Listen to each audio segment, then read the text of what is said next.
اللهم صل وسلم وبارك على سيدنا محمد وعلى آله وصحبه أجمعين. قبل ما نبدأ حلقة النهاردة يلا بسرعة نحط لايك للفيديو، وياريت كمان نكمل حلقة للآخر. حلقتنا النهاردة حلقة قوية جدا، متأكدة ان هي تعجبكم. وقبل ما أبدأ عايزة أقول لكم ان انتوا وحشتوني جدا جدا من الحلقة اللي فاتت، وبشكر كل الناس الحلوة اللي دايما بتدعمنا بالتعليقات الحلوة اللي زيها، وبحبكم من كل قلبي. واللي لسه ما اشتركش في القناة لغاية دلوقتي يلا بسرعة، مستني ايه؟ كلنا نعمل اشتراك ونفعل جرس الاشعارات علشان توصلنا اشعارات بكل الحلقات الجديدة. وقبل ما ابدأ ارجو منكم الدعاء لوالدتي بالرحمة وبالمغفرة، وان يجعل مأواها الجنة ان شاء الله. يلا بينا نبدأ الحلقة. في الأوضة عند صقر كان بيرمي سمر على السرير بعصبية. انت هنا هيكون زيك زي الشغالين، وتنسي ان انا هعاملك كيف البشر، سامعة ولا لا؟ سمرة حطت ايديها على وشها وهي بتبكي. بس انا ما عملتش حاجة، والله العظيم ما عملت اي حاجة. هو انت اللي بتكرهني بالشكل ده؟ انا غلطت في ايه؟ ممكن تفهمني؟ لانك من عيلة النجعاوي، عيلة ما تعرفش الاصل ولا الخشة. بس انا بقى هفضل ولا العيلة دي لغاية ما اخفيها من الصعيد كلاته. وقرب منها ومسكها من ايديها وقومها من على السرير وقال لها: اسمعي بقى، الحديث اللي هقوله دلوقت مش هعيده تاني. من اللحظة دي اوعاك تجرب ناحية السرير، هتنام هنا على الأرض، هو ده مقامك. وانسى ان اجرب منيكي او ان انت تكوني مرتي.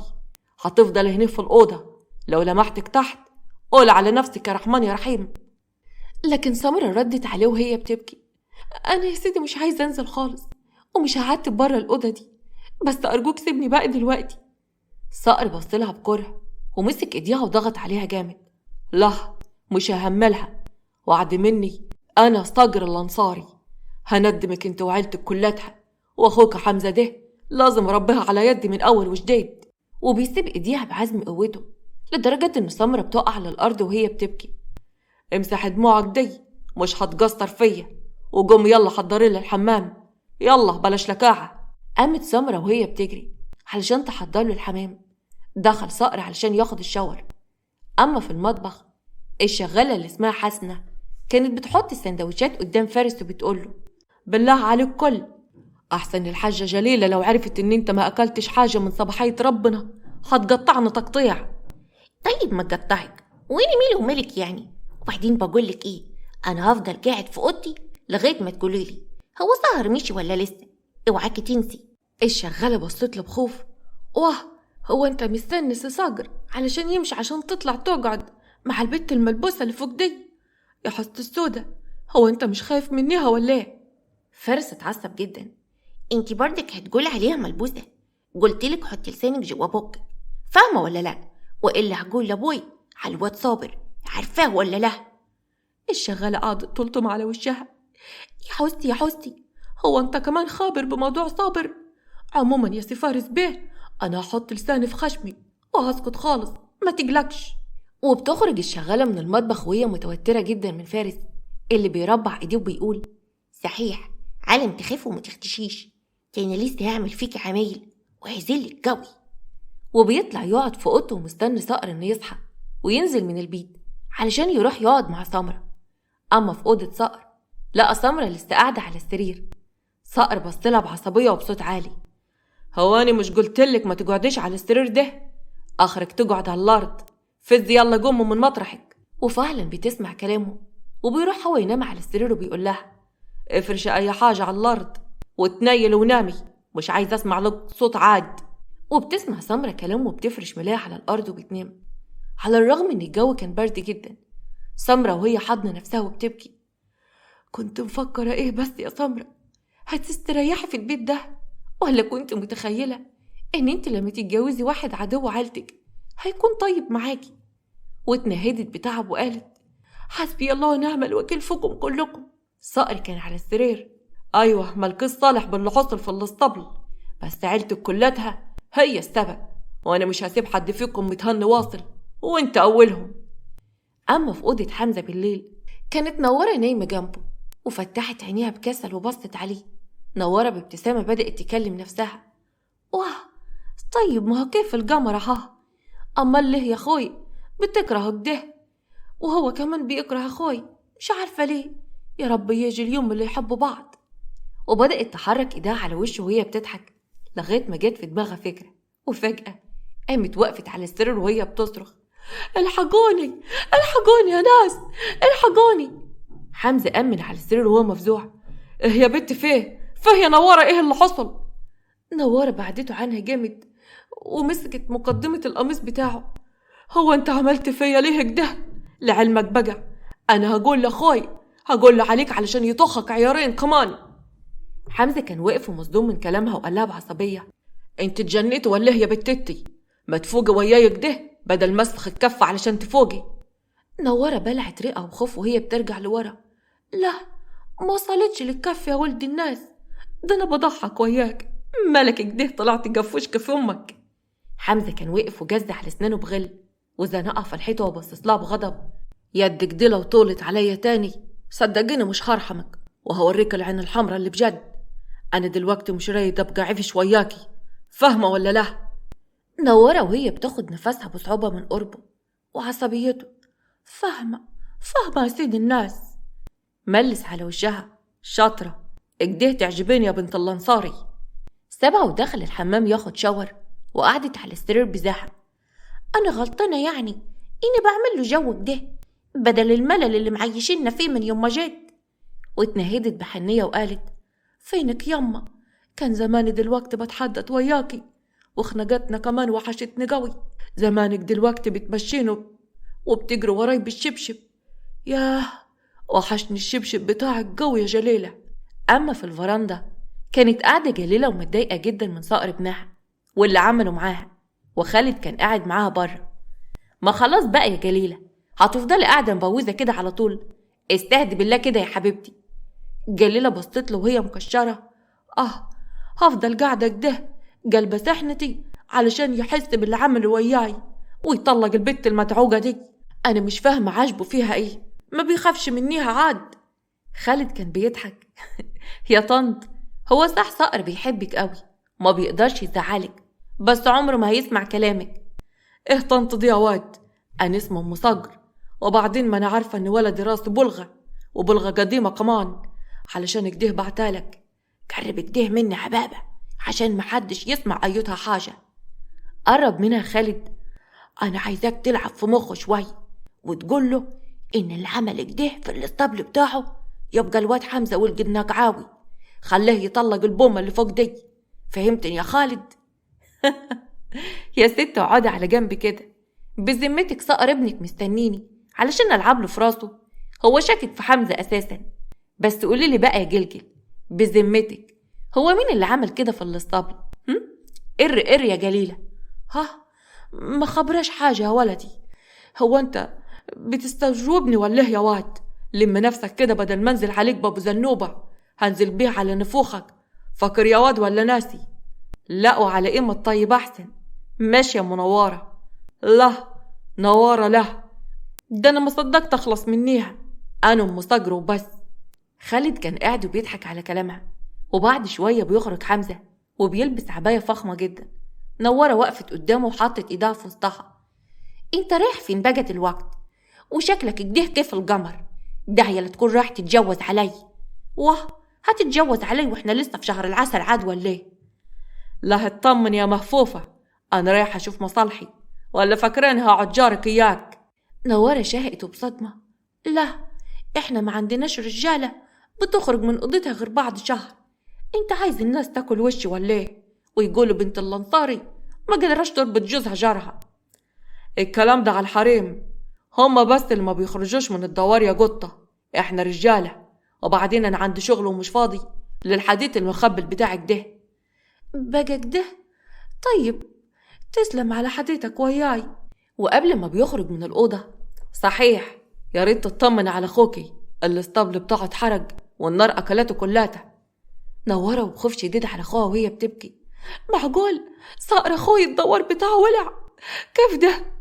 انا لازم اروح له واطمن عليه، ارجوك يا حمزة علشان خاطري. نعم، تخرج وتروح فين؟ هي هبت منك اياك ولا ايه؟ اهلك اللي المفروض يجولك مش العكس، انا نازل ومش فاضي. نورة مسكت ايديه وهي بتبكي بخوف: حتى لو قلتلك علشان خاطري هملنا روح اطمن على اخوي وامي، ارجوك يا حمزة. انا قلت له يعني له، انت ليه ما بتسمعيش الكلام؟ وسابها وخرج من الأوضة، بس اتفاجئ بصوت عياطها اللي زاد. حمزة كان واقف بيتكلم نفسه. مالك كده يا حمزة؟ هتنخ ولا ايه اياك؟ اجمد كده وسيبها تعيط ولا حتى تنفلك. وبينزل من الدوار كله بيروح المزرعة بتاعته، لكن مجرد ما بيروح المزرعة كان قاعد مش على بعضه خالص، وكان متضايق جدا ان سبع بتبكي لوحدها. اما في أوضة صقر بيصحى بعد فترة وبتفاجئ بسمرة نايمة جنبه على السرير، واضح من شكلها ان كانت بتترعش لانها كانت بردانة جدا. صقر العصبية قام ومسك ايديها وفضل يهز فيها. انت بردك نايمة جاري؟ قوم كده، قوم يا بت، قوم يا مخبلة، انت هتعمل فيها نايمة ولا ايه؟ ولما بيلاقيش منها اي رد فعل بيزقها بغشومية وبتقع على الارض بوجع، لدرجة ان بتقوم من على الارض وهي ماسكة ظهرها. هو في ايه بالظبط؟ بذمتك في حد يصحى حد بالشكل ده؟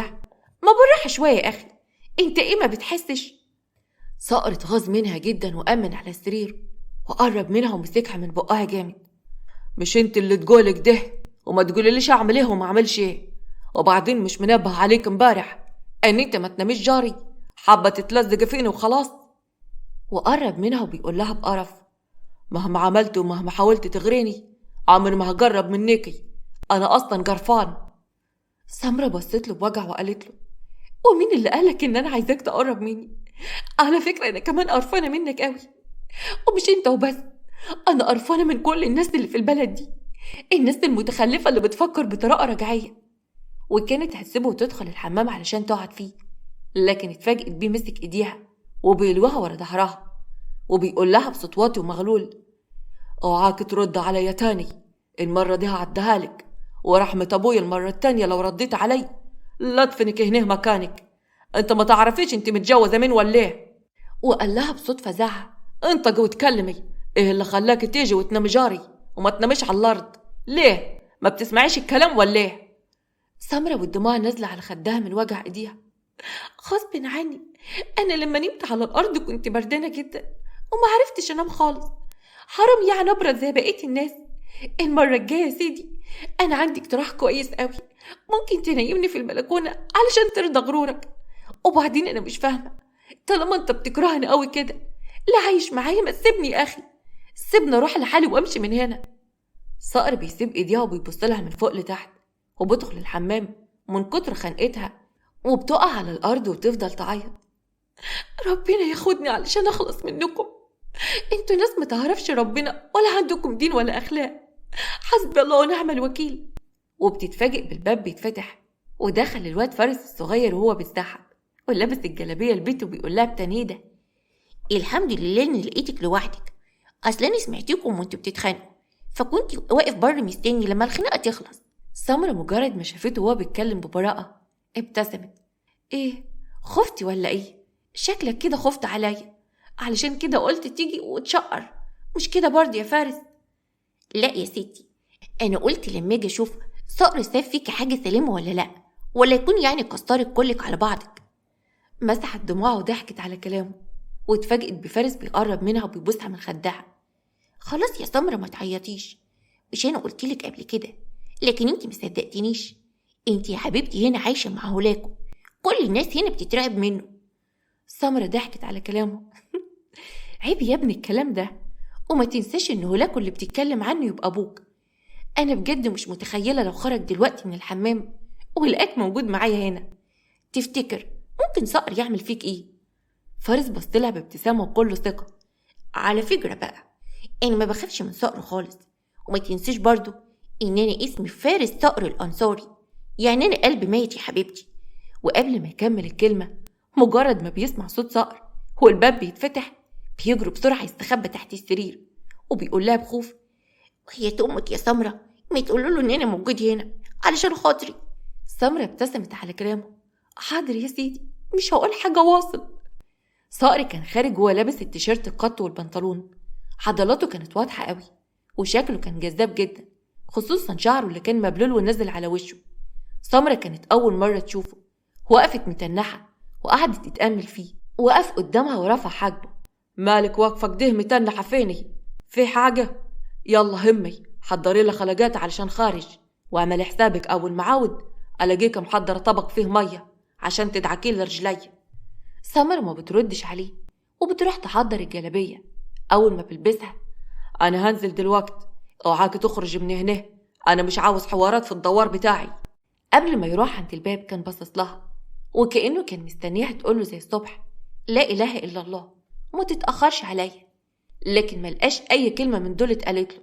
صقر بصلها بغيظ: إيه مش عايزة تقولي حاجة قبل ما انزل واسيبك؟ لا يا سيدي مش عايزة أقول حاجة، متشكرة قوي. ماشي يا بنت النجعاوي. بينزل من الدوار كله، وسمر أول ما بتتأكد إن صقر مشي من الدوار قربت من السرير وبصت تحت بابتسامة: كل حاجة تحت السيطرة يا بوس، اخرج بقى، أبوك مشي. فارس خرج من تحت السرير وبياخد نفسه بصعوبة. مشي؟ طيب الحمد لله، أنا كنت حاسس إن نفسي هيروح مني وأنا تحت. ليه يعني؟ هو أنت للدرجة دي بتخاف منه؟ ما أنا قلتلك إني ما بخافش من حد، كل ما في الموضوع إننا كاتم نفسي أحسن يرجع يسمعه ويزعقلي، أصل أنا ما بحبش الهيبة بتاعتي تتهز. ماشي يا سيدي. تعرف أنت الوحيد اللي بتهون عليا كل حاجة بشوفها في البيت ده. أنا مش فاهمة ليه أبوك فجأة بعاملني بطريقة وحشة، مع إنه أول ما جيت هنا كان كويس معايا قوي. فارس بصلها بوجع: عشان هو أصلا كده، صقر مش طيب على فكرة، صقر ده شرير قوي. وقرب ومسك إيديها وقال لها: ما تيجي معايا لما دخلك العالم بتاعي. أما في الدوار عند عيلة النجعاوي في المطبخ، فريال كانت قاعدة على الترابيزة وبتغلف نفسها وهي بتتكلم مع الشغالة دي كانت بقابوزة في نفسها في أوائل الثلاثينات من عمرها واسمها عزة. فريال بصت لعزة: شكل البت دي مش سهلة واصل، شكلها كده عايزة تسيطر على الدوار واللي فيه، بس لا أنا مش هسكت لها. الشغالة كانت قاعدة قدامها وماسكة صينية الكيكة وقاعدة تاكل فيها بشراهة. الله، الكيكة دي حلوة قوي، هو مين اللي عملها يا حاجة؟ دي تتاكل واكلك ده؟ هي ايه اللي حلوة بالتتي دي؟ محروقة وبعدين فز قوم وارميها، دي المهفوفة اللي عاملاها. أباي عليك يا ست فريال، الكيكة حلوة قوي، نرميها عليها عاد، أنا أولى بيها، بالله عليك سيبها لي وأنا هاكل عقلتها. اطفحي، ما أنا عارفة إن أنت عاملة كيف البطيخة بتتدحرج في الدوار. وفجأة بيبصوا ولقوا نوارة واقفة قدامهم وهي بتقول بغيظ: واه، هي دي صينية الكيكة بتاعتي؟ انت خلصتها كلتها ولا ايه؟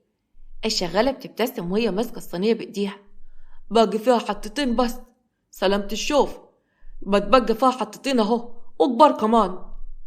نوارة كانت متضايقة جدا، واضح من ملامحها ان هي معيطة. ماشي، حتتين ما يضرش، هاتوهم بقى احسن انا ماكلتش منيها.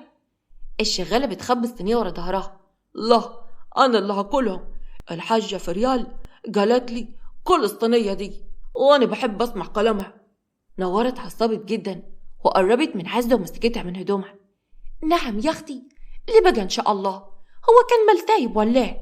اسمعي بتتي يلي كيف الكرة الكفر، انا اللي عاملة الصينية دي يبقى انا اللي هاكل منيها، وكفاية ان انت اكلتيها كلتها بنت المفاجيع. فريال اتعصبت جدا وقامت من مكانها وبدأت تتخانق مع نوارة: جرى ايه يا بنت الانصاري؟ هو انت هتعلي صوتك علينا في الدوار ولا ايه؟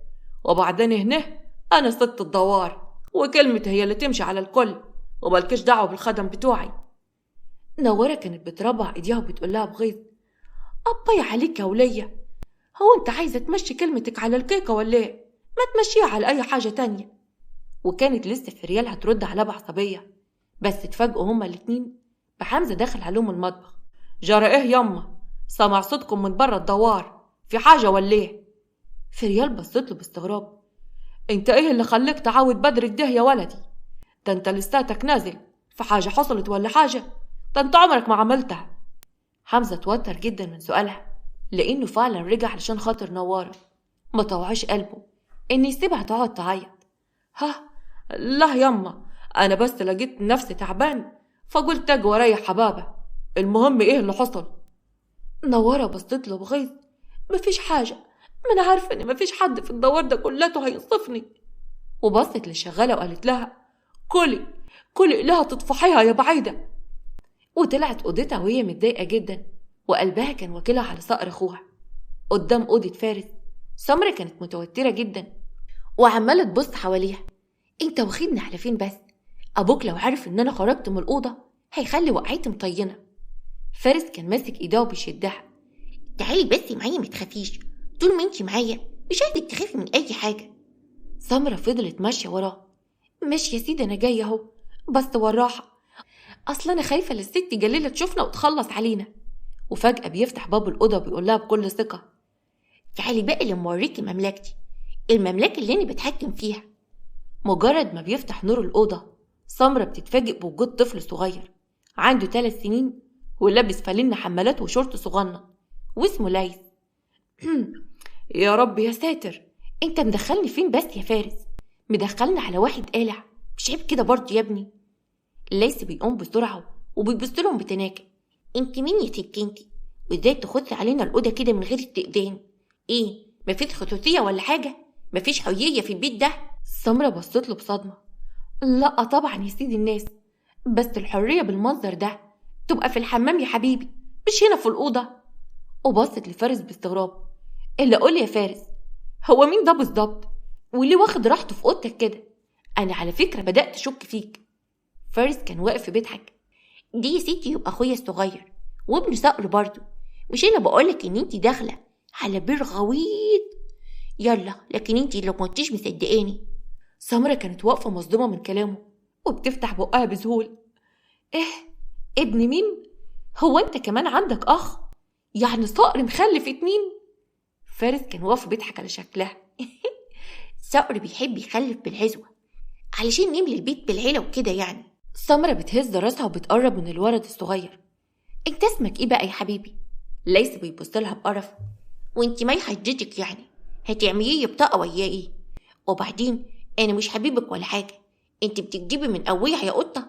سمرة بتبص له وبتضحك. انت كمان لسانك طويل، بسم الله ما شاء الله.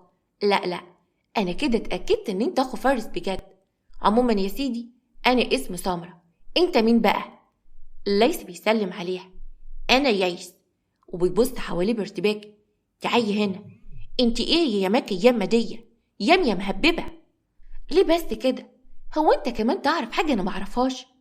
ليث بص لفارس اخوه. هي دي شكلها عبيطة ولا ايه؟ هتتبهدل كتير قوي يا فايس هنا، شكلها كده تستاهل. فارس بيضحك على كلامه وبغمزله، وسمرة كانت واقفة ومش فاهمة اي حاجة. في نفس الوقت سمرة اتفزعت جدا لما حست ان في حد بيمسك ايديها من ورا. ايه ده؟ بسم الله الرحمن الرحيم، اعوذ بالله من الخبث والخبائث، هو في عفريت هنا ولا ايه؟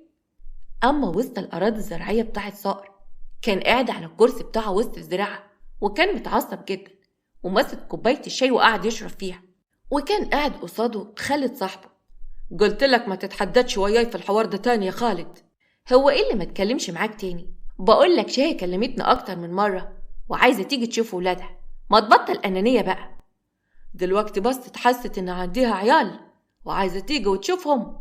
بقول لك ايه، قول لها صقر مش هيخليك تلمح ضفر عيل واحد، وفهمها كمان لو عودة السعيد هتخرج مني على نقالة. بجد حرام عليك يا اخي، حرام اللي انتوا بتعملوا انتوا الاتنين في ولادكم دول، عيالكم لسه صغيرين قوي.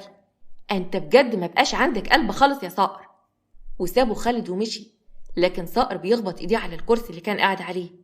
لا، اللي بعمل معاها ده هو الصح، ده اقل حاجة تستاهلها، واحدة كيف شاهندة دي لازم تتربى. وفجأة وهو قاعد بيفكر افتكر سمرة وعياتها وخوفها منه، بيرمي كوباية الشاي اللي في ايده بغيظ. ومالك انت كمان قاعد تفكر فيها ليه؟ بتفكر في بنت المركوب كمان؟ مش عايزة تخرج ليه من نافوخي؟ اما في اوضة فارس في عز ما سمرة كانت بتصرخ اتفاجئت ببنت خرجت من تحت السرير وكانت بتقول لها بعصبية. قال لي يخرب بيتك سرعتيني وحرمتي ودني، بطلي صريخ بقى. وبصت سمرة ولقيتها بنت صغيرة وكانت زي القمر، شعرها لونه أصفر وبشرتها بيضة ولابسة فستان كيوت جدا، واسمها ليان وعندها 4 سنين. سمرة بابتسامة. الله، ده انت طلعت عفريتة حلوة قوي، انت كمان بتعملي ايه هنا؟ وانت مين أصلا؟ عفريتة لما تعفرتك، وبعدين ايه الرغي ده كله؟ الواحد ما يعرفش يرتاح في اوضته خالص. انت ايه اللي جايبك هنا؟ سمرة بصت لها بصدمة. يا فارس، هي البنت البرب دي طالعة منين بالظبط؟ وتبقى مين هي كمان؟ فارس بيحاول يكتم ضحكته. دي تبقى ليان، بنت صقر الوسطانية. ايه؟ بنته؟ لا، اكيد انت بتهزر يا فارس. انتوا كده بقيتوا 3. وبصت تحت السرير تاني وهي بتنادي. هو في حد هنا تاني يا جماعة ولا ايه؟ فارس بيشدها. لا خلاص، احنا كده خلصنا. او ممكن يعني يبقى في حد تاني، الله اعلم. اصل احنا دايما بنحب المفاجآت. استعدي بقى يا ست سمرة. يا سلام، وانت عاوز تفهمني ان ابوكم خلفكم كلكم؟ لا على فكرة انت اكيد بتضحك عليا. انا مش مرتاحه لك خالص يا صقر يا صغير انت. بجد انا مش مصدقاك، حاسه كده ان انت كانك بتشتغلني. ليان كانت واقفه وحاطه ايديها في وسطها. ايه ده؟ انت هتقضوها رغي كده على طول؟ مش كفايه ان انتوا صحيتوني من احلى نومه؟ احلى نومه؟ وانت كنت نايمه تحت السرير اللي بقى يا ست باربي. هو السرير اثر معاكي في حاجه؟ ليان كانت واقفه وبتعدل في شعرها. اصل انا سمعت ان النوم على الارض بيطول العمر، وانا عايزه اعيش كتير. وبعدين ايه ده؟ انت مالك انت بتحاولي تحلبيني في الكلام مش كده؟ بس انا صحيالك يا ماما. وسابتهم وراحت تعدل شعرها قدام المرايه وترش برفان، وطلعت علبه مكياج صغيره وبدات تحط روج على بقها باحترافيه. سمرة كانت واقفه مذهوله وفاتحه بقها. ليس هو بيضحك. عشان نسيت اقولك ان دي الفاشونيستا بتاعتنا، الاستاذه ييان الانصاري. سمرة بابتسامه قربت منها. طيب يا حبيبتي، ما تعلميني حاجات زي كده، اصل انا عايزه ابقى حلوه قوي زيك. ليان بصت لها بكل تناكه. والله وشك مش بطال، سيبيلي نفسك اجرب فيكي. وبصت لليس وبتغمز له بخبز. في نفس الوقت بتدخل جليله بغضب، وسمرة بتتخض من وجودها وبتقوم مره واحده وتقف. وكانت خايفه جدا، ومن خوفها خبطت في الاباجوره، وقعت على الارض واتكسرت. جليله بتشد العيال ناحيتها. ايه اللي جابك هنا يا حزينه؟ مش كفايه فجرت حلبوهم وكمان جاي على العيال؟ حرام عليكي، يا عيني عليك يا ولدي، تعبان وشايل الهم، عايزه تنشر نحسك وفقرك في العيال الصغيره كمان. بس انا ما عملتش حاجه، وبعدين فارس اللي جابني هنا، انا اصلا ما كنتش اعرف ان حمزه عنده عيال. شفت قدمك كيف الشم، دخلت الاوضه اللمبه اتكسرت، عايزه تاخدي مني احفادي كمان ولا ايه؟ بس لا، مش هيحصل. واصل في الزقومه من هنا وراح على اوضتك وتقفل عليكي، مش عايزه اشوفك خالص. سمرة بتسيبها وبتجري بسرعه ناحيه اوضتها وهي بتبكي ومنهاره. ولسه جليله هتخرج من الاوضه، لكن ليس جاب الكره بتاعته ورماها على جليله لدرجه ان خبطتها في راسها. جليله بوجع. بقى انت يا عيل يا ابو نص لسان، انت اللي بتعمل فيا كده؟ ربنا ينتقم منك، راسي اتفشفشت. ليس هو بيطلع لها في لسانه. احسن، عشان تحيمي بعد كده ان انت تدخلي الاوضه بتاعتنا. ماشي يا جايه؟ يلا اطلع بيا. ماشي، صبركم علي، ابوكم بس لما يجي انا هقول له على كل اللي بتعملوه. ليس بيغز بيقول لها. بقولك ايه، اخرجي بيا بدل ما يميكي بتطيع يا يوسف تاني. يا اخرجي. جليلة خرجت بسرعة من الأوضة، وليس ربع ايديه بغيظ. صحيح حيم تخاف ما تختشيش. أما في الأوضة عند نوارة، كانت قاعدة على السرير وهي متضايقة. لقت حمزة جه وقعد جنبها. ايه بقى مالك كده قاعدة ومكشرة، وكنت بتتعارك ويا أمي، ايه اللي حصل؟ أنا ما بتعاركش ويا حد، انت اللي بتكرهوني قوي. أمك دي يا ابوي عليها خلت الشغالة تاكل واكلي، وانا بقى مش مسامحاها. واه، للدرجة دي؟ كل زعل ده عشان الكيكة نوارة؟ اما انت عقلك صغير قوي. ايوه، بتاكل اكل ليه؟ انت كمان حابسني هنا، كيف قرد قطع؟ قالوا لك عليا عيل بريالة لو خرجت برا الدوار هتوه اياك، وبعدين انا كنت عايزة اطمن على صقر. حمزة قام وقف. يا ابوي عليك يا نوارة، بتنطقي 1000 كلمة في الدقيقة الواحدة، ما براحة نوارة وتحسك بدل ما تغاب عليك يا بنت الناس. نوارة وهي بتبكي أكتر وبتمسح دموعها بطرف أمها. كمان رايد تمد يدك عليا وانا قلب وكلنا على اخوي. قعدت على السرير وحمزة اتنهد وقرب منها، اخدها في حضنه وطبطب عليها. اهدك ده، ما يبقاش قلبك خفيف، وبعدين اخوك كيف القطط بصبح ارواح، اطمن عاد. نورة بصت له ودموعها نزلت. يعني صح، انت متوكد انه زين؟ ما حصلش اي حاجة واصل؟ ايوه صدقيني، اخوك زين كيف القرد. امسح دموعك دي، ما ريتش اشوفها عاد. لا، مش همسح حاجة غير لما تطمن قلبه وتقولي. هو انت ليك دخل بالموضوع ده؟ احنا اتجوزنا خلاص والطار خلص، صح يا حمزة؟ انا عمري ما اكون غدار يا نوارة، ولا غفل حد من ظهره، وده شغل مطاريد ويدهم خسيسة. انا متأكد ان اخوكي هيعرف مين اللي عمل كده ويحاسبه. امك ليها دخل في الموضوع ده؟ انا عارفة ان هي بتكرهني قوي، بتكرهني انا وعيلتي. حمزة قرب منها ومسح لها دموعها. لا، لا انا ولا امي. ام لسانها قاسي شوي، لكن مستحيل تعمل كده. انا ولا عيلتي عملنا كده واصل. نوارة فرحت قوي وقالت له: وانا مصدقاك، علشان متأكدة ان جوزي مش كذاب. قربت منه وبسته من خده. دي بقى اعتبرها عربون محبة بناتنا. حمزة بغمز لها بعينيه. انت ما خبراش اني بقيت احب العربين دي؟ بحبها كتير قوي.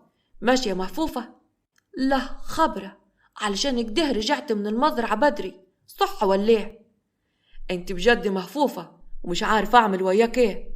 بس انا برضك عربون محبة مني، هاخدك بكرة على الدوار بتاع صقر علشان تطمن على اخوكي. ها، مبسوطة كده؟ فجأة لقى نوار حضنته جامد قوي وقالت له في ودنه: لا، دي بقى لها عربون تاني خالص، هتشوفه أول ما نعود من عند أخوي. حمزة بصلها بإعجاب وبتناهد بحب. طيب، ممكن أشوفه دلوقتي يا نوارة؟ ها، قلت إيه؟ لكن نوارة غمزت له بعينيها. لا بعينيك، اوعى بقى علشان أنام، تصبح على خير. بتنام على السرير وبتسيبه، وبدخل حمزة الحمام وهو بتناهد بتعب. البت دي شكلها كده مش هتجيبها البر، أنا مش خابر هتعلقني فيها أكتر من كده كيف. أما في أوضة العصابة الصغيرة، ليسي كان واقف على السرير وماسك في إيديه حصية صغيرة، وهو لسه بنفس الشورت والتيشيرت القط، وبيقول لهم: اسمعوا بقى، جاية دي غيشاني قوي، خصوصا إن هي أحيجت شامية، وخيتها تعيط وإحنا هنا. أمية وإحنا مش موجودين هتعمل فيها إيه؟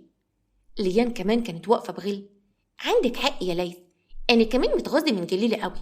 أقول لكم سيبوني على الست دي، وأنا ممكن أقرمها حتة قرمة من رجلها أخليها تقعد تهوهو أسبوعين. فارس بصلهم بخبز.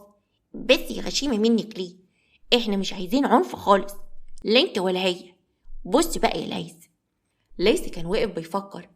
أنا عندي شوية أفكاي حلوة قوي، عشان الأفكاي دي ما تتنطويش. تعالوا بعيد هنا. وبيقربوا هما التلاتة من بعض وبيحطوا خطة سوا. أول ما بيحسوا إنه صقر قرب يوصل الدوار، دخلوا هما التلاتة وكل واحد في سريره ونام كأنهم أطفال أبرياء. في الدوار أول ما بيدخل صقر، جليلة بتمثل العياط وماسكة راسها وربطاها. يا عيني عليك يا جليلة وعلى اللي حصلك. معقولة أحفادي يعملوا فيا كده؟ معقولة أنا اتبهدل في السن ده على آخر أيامي؟ إيه يما، مالك قاعدة كده من اللي ضايقك في الدوار؟ قولي لي يا ست الكل وانا اجيبه هنا تحت رجليكي. عيالك الشياطين يا ولدي، انت مخلف لي 3 شياطين، وخصوصا الواد الصغير اداني بالكورة في راسي، خلاها عمالة تلف لحالها. معقول؟ حاضر ياما، انا هتصرف وياهم، ما تقلقيش انتي.